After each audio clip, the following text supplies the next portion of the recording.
There we are, the man of the hour, Chase Elliott. Hello. Welcome. Thanks for joining us.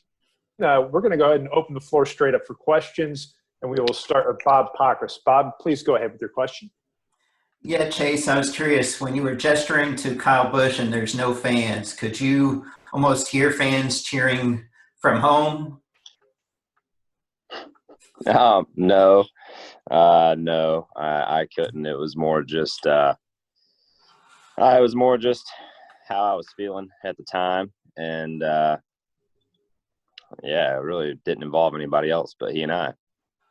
And it looked like that Denny got a little separation away from you right before you got hit by Kyle. I was curious, did you get such a good run on Denny? Did you have to lift at all before getting hit by Kyle, or were you trying to set up a move going into turn one? No, I didn't lift. We were all wide open. Thank you. Our next question will come from Jeff Gluck. Go ahead with your question, Jeff. Chase, Kyle said you guys had a good conversation, and he said you were a classy individual. Can you say from your end how that conversation went between you guys? Yeah, we talked about it, and like I've told, like I told him, I don't think he wrecked me on purpose. I think that he was, trying to make a spot that wasn't there. And much like I told him, I get that mistakes happen, and that's part of life, and I get it. He's just not a guy that makes many mistakes. So for me to be on the poor end of a rare mistake on his end is, at the end of the day, unfortunate for me and my team. Thank you. Our next question will come from Jenna Fryer. Go ahead with your question, Jenna. Hey, Chase. Obviously, fans love the drama. They love to see, a rivalry and a feud.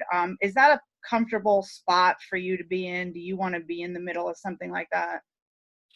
I really don't care. I mean, at the end of the day, I think, obviously I hate that it was me that got wrecked, but I want nothing more than to go win and try to do my part for my team. But that's completely up to the people, and I know it's gained a lot of traction and a lot of people talking about it. So that was ultimately it was a win for the sport. It was a loss for me and my team. But like I said, like you said, people love drama. They love they love talking about that stuff, and they've been doing a lot of it. So at the end of the day, it's there's nothing that we can do about it. But I really don't care. I guess to answer your original question, it's kind of up to whatever people want to make of it. Is it over now, or is it something that sticks with you? Do you have to retaliate? There's been a lot of conversation about what you do next as well. And thank you for your time. Yeah, no problem. I think for me, I just want to go win. And, I thought we had a really nice opportunity to try to grab a win there on Wednesday.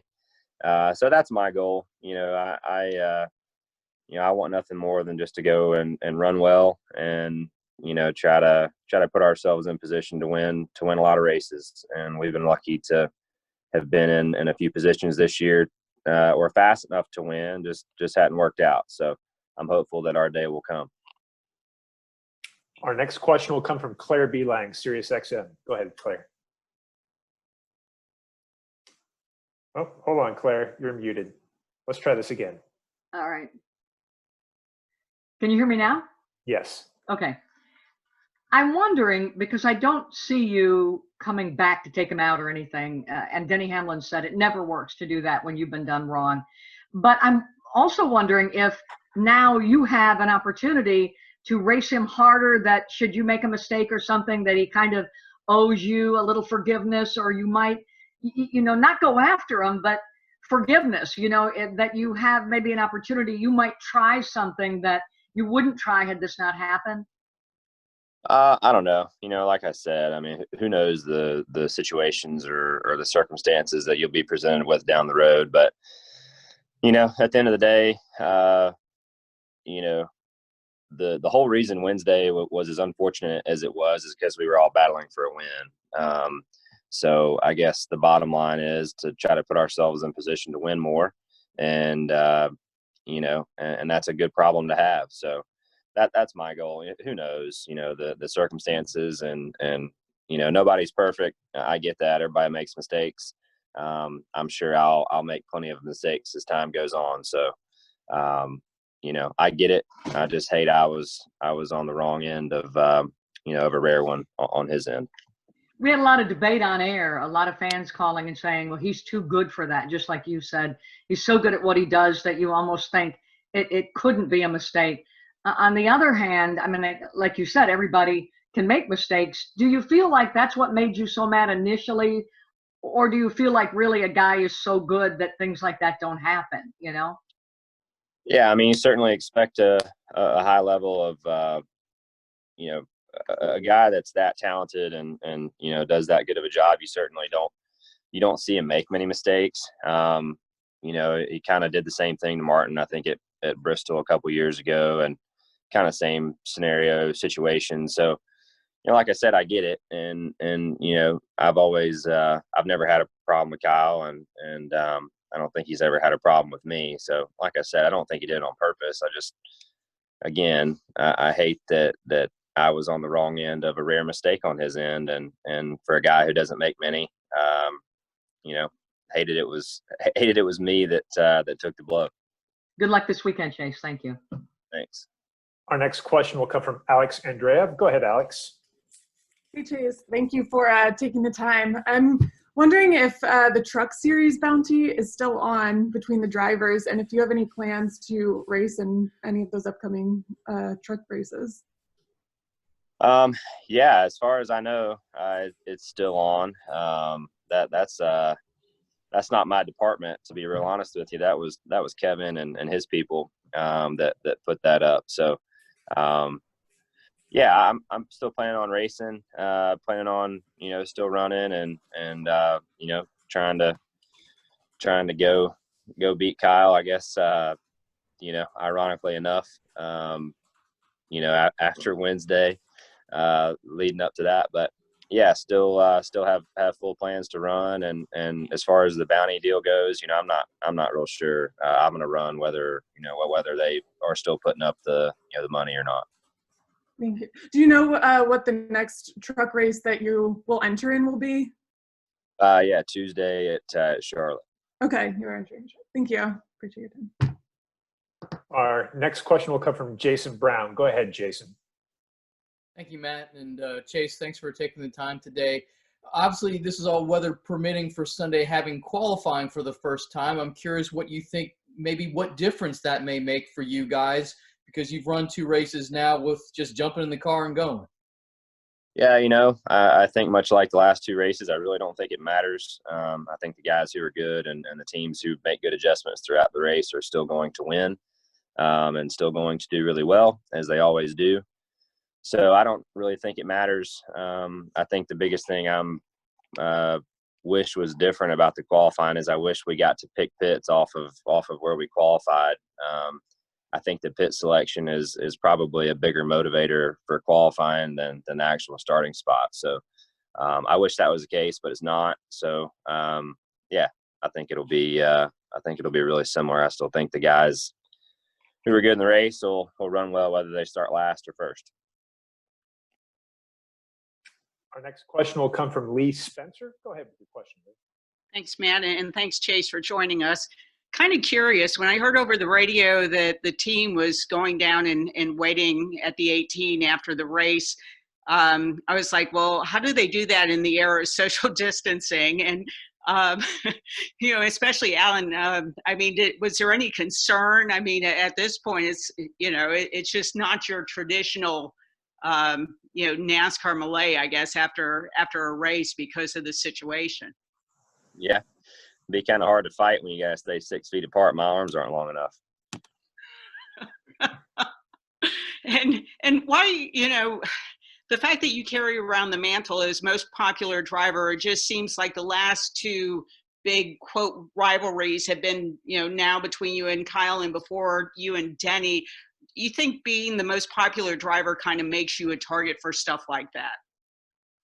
I don't know. I don't know that I would call them rivalries. I mean, I got crashed on both occasions, but so at the end of the day, just unfortunate for me. So, and my team too, they deserve better and they deserve to to run really well. So I don't know if it does or not. That's kind of just the way it's worked out. Two moments that were in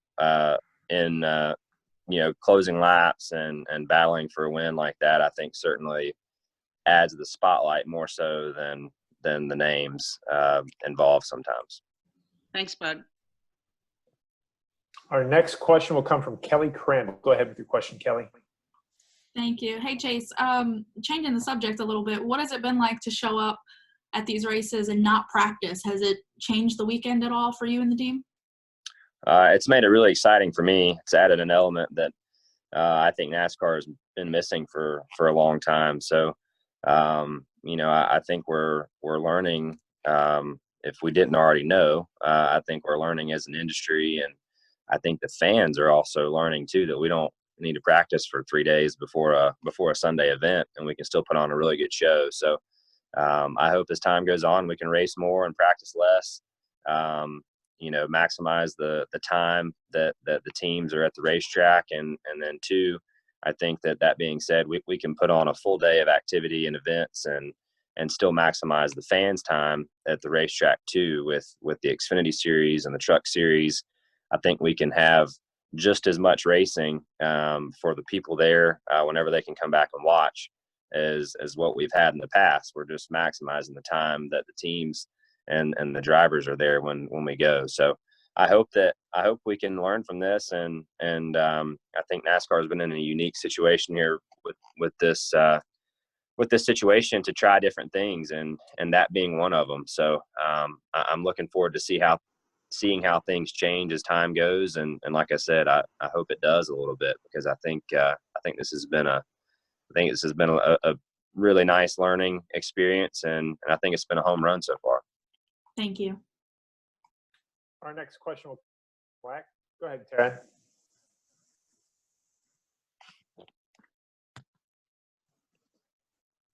Okay, our next question will come from Cody Chaffins. Go ahead, Cody.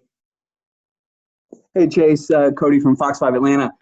I appreciate you taking the time. Did you hear from mom or dad after the gesture? Any regrets with how all that went down? No regrets. It's I thought it was warranted, and I thought he was deserving. Good deal. Our next question will come from Marty Smith. Go ahead with your question, Marty. All right, I just unmuted this. Can you hear me? I don't understand how this technology works. Okay, very good. Hey, Chase, thanks for taking the time, brother. In driver code, with the community that you guys have together that we don't penetrate, we don't live in that world, how important is it, or what's the impact of actually hearing a driver say that one's on me to you, even if you can see on the tape that it's their fault? How badly do you need that moment where they go, that one's on me? What's that impact? I really think it depends on the person and how much respect you either had or didn't have for that person prior to the moment. So from Kyle's situation, Kyle and I have gotten along, for many years. I feel like I've raised him with a lot of respect, because I respect him. I think he's really good, and he is. A two-time champion should be respected, in my opinion. I think he's earned that right. So the respect from my end was there prior to the event. So to hear that from a champion and a guy who we have raced really hard and clean together over the years, I think goes further than someone who I don't care for as much, or somebody who I don't get along with as well, or someone who doesn't race with that kind of respect or that kind of integrity on track. So I think it really depends on the person, but good question. What did it tell you about him that he did it? what did it tell me about him? Yeah. What'd you learn about him? Well, I learned that he made a mistake, and I was on the wrong end of it. But he apologized to me, and unfortunately, that doesn't change the result. So at the end of the day, it still cost us a shot at a win, and at the end of the day, that's really the bulk of what matters to me and my team, because we're in the business to perform more than anything. Thank you, brother. Yep. Well, Chase, really appreciate you taking the time today, and good luck this week in the Coca-Cola 600. I appreciate it. You'll have a good one. Take care now. Yep.